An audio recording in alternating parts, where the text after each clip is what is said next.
Hello everyone. आपका स्वागत है मेरे इस यूट्यूब चैनल पे जिसका नाम है फिजिक्स मेड इजी। इस चैनल को शुरू करने का बस यही एक मकसद है कि फिजिक्स जो कि एक आम स्टूडेंट को बहुत मुश्किल लगता है उसे थोड़ा सा आसान बनाया जाए। आज की इस वीडियो में हम बात करेंगे फोर्स और प्रेशर के बारे में। यदि आप फोर्स के कंसेप्ट को समझना चाहते हैं तो इस वीडियो को पूरा देखिए। तो चलिए शुरू करते हैं बिना किसी देरी के।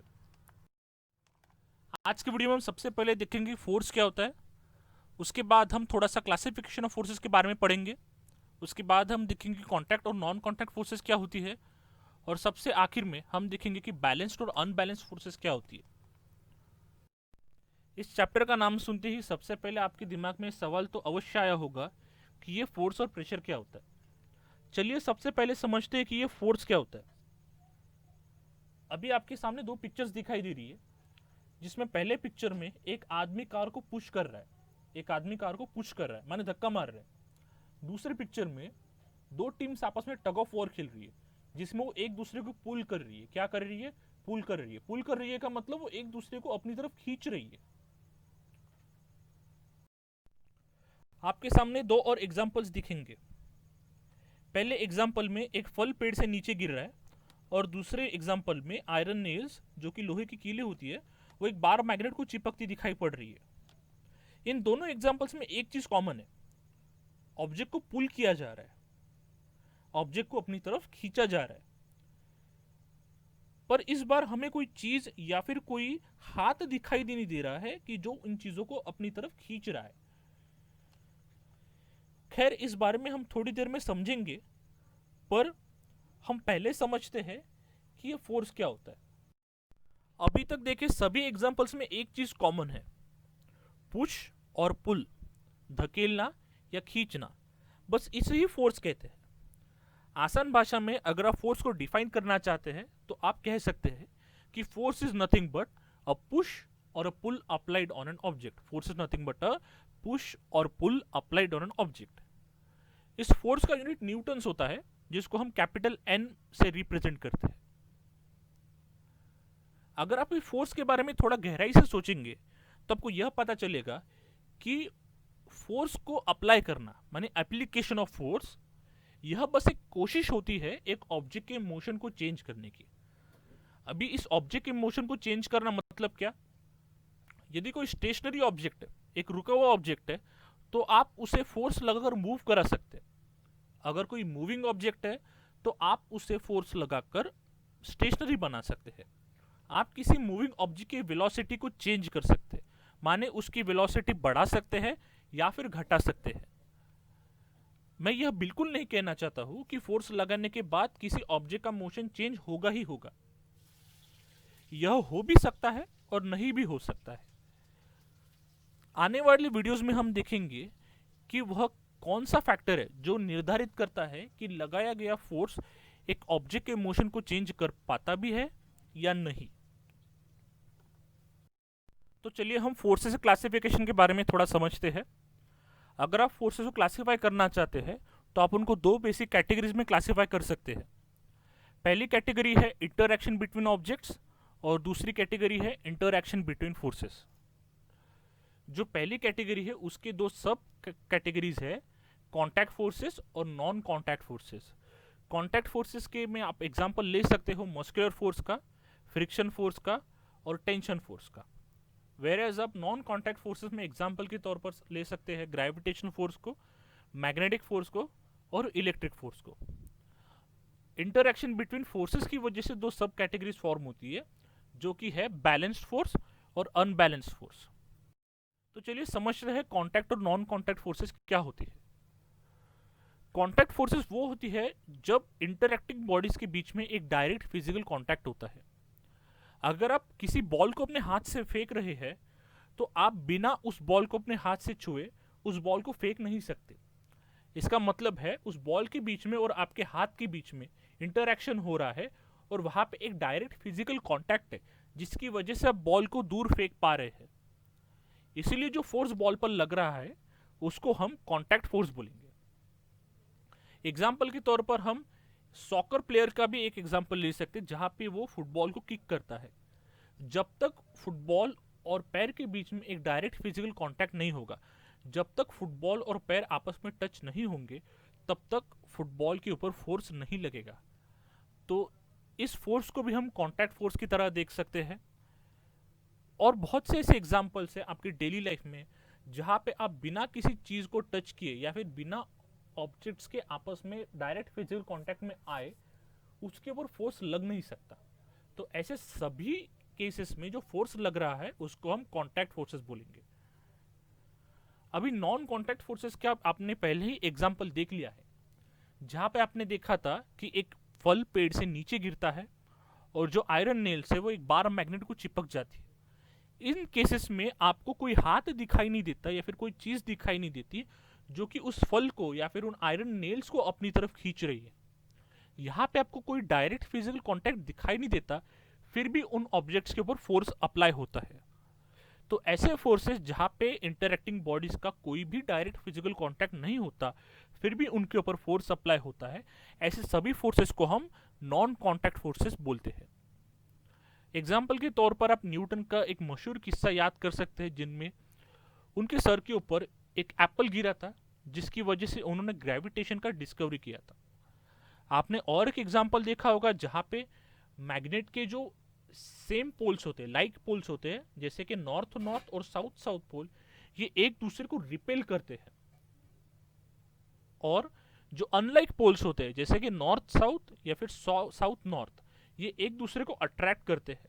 तो इनके अट्रैक्शन और रिपल्शन के बीच में कोई भी डायरेक्ट फिजिकल कांटेक्ट नहीं होता, फिर भी ये एक दूसरे को अट्रैक्ट और रिपेल कर पाते हैं।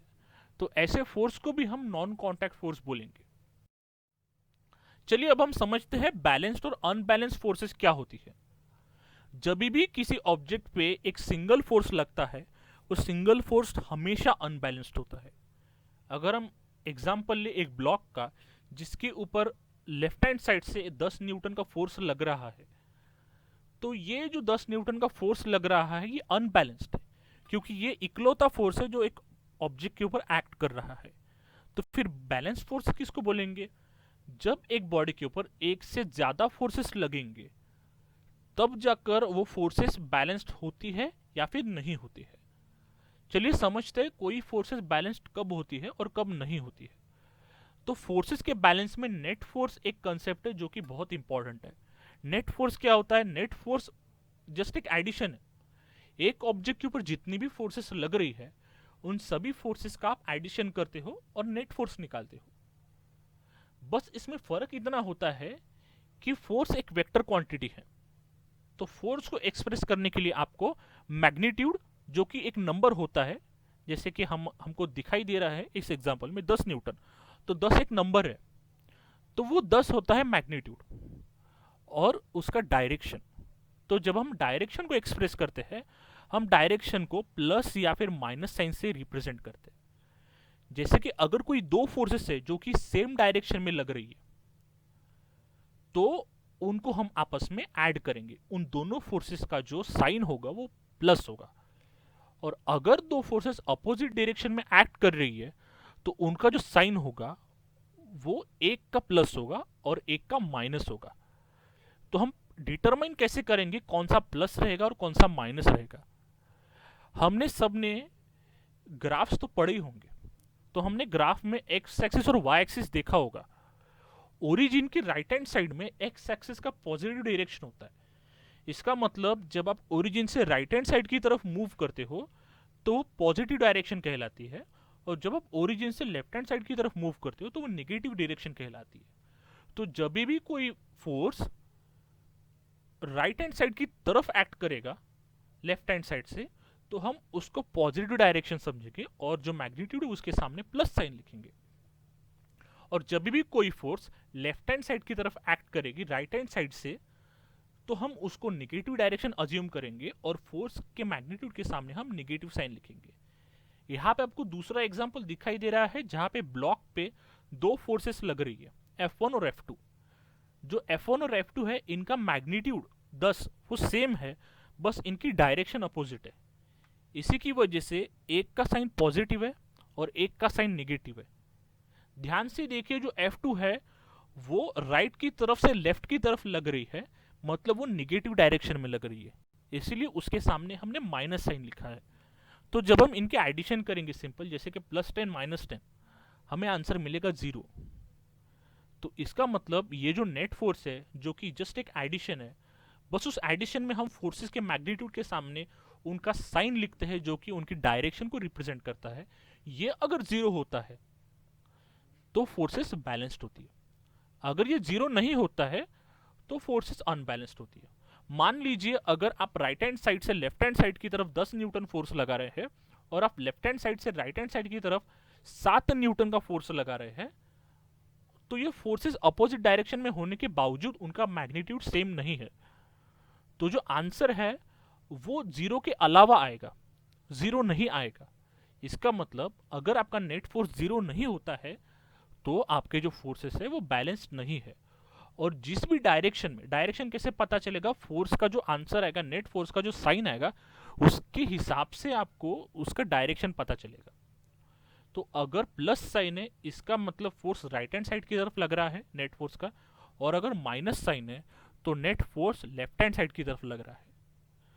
और उसका जो मैग्नीट्यूड है, उस मैग्नीट्यूड का फोर्स उस ऑब्जेक्ट की तरफ उस डायरेक्शन में लगेगा जिसका साइन उस मैग्नीट्यूड के सामने है।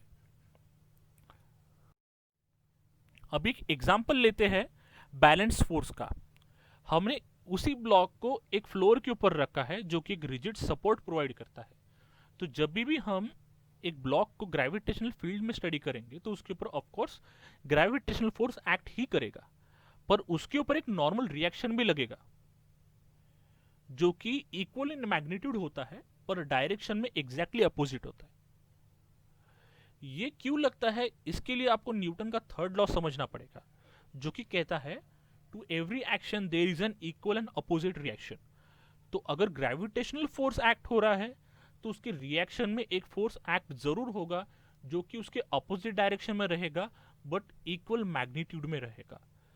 तो इस वजह से उस ब्लॉक के ऊपर जब दो फोर्सेस लग रही है जिनका मैग्नीट्यूड सेम है बट डायरेक्शन अपोजिट है, तो इनके ऊपर लगने वाला जो नेट फोर्स रहेगा वो 0 आएगा। मान के चलिए इस ब्लॉक के ऊपर ग्रेविटेशनल फोर्स लग रहा है 5 न्यूटन का, तो वो ऊपर से नीचे की तरफ है, इसका मतलब वो निगेटिव डायरेक्शन में, तो फिर -5 न्यूटन। और उस ब्लॉक के ऊपर जो नॉर्मल रिएक्शन है वो लग रहा है +5 न्यूटन, क्योंकि मैग्नीट्यूड सेम रहेगा पर डायरेक्शन अपोजिट रहेगी। और ऊपर की तरफ है वाई एक्सिस की तरफ, तो हम मानेंगे उसको पॉजिटिव।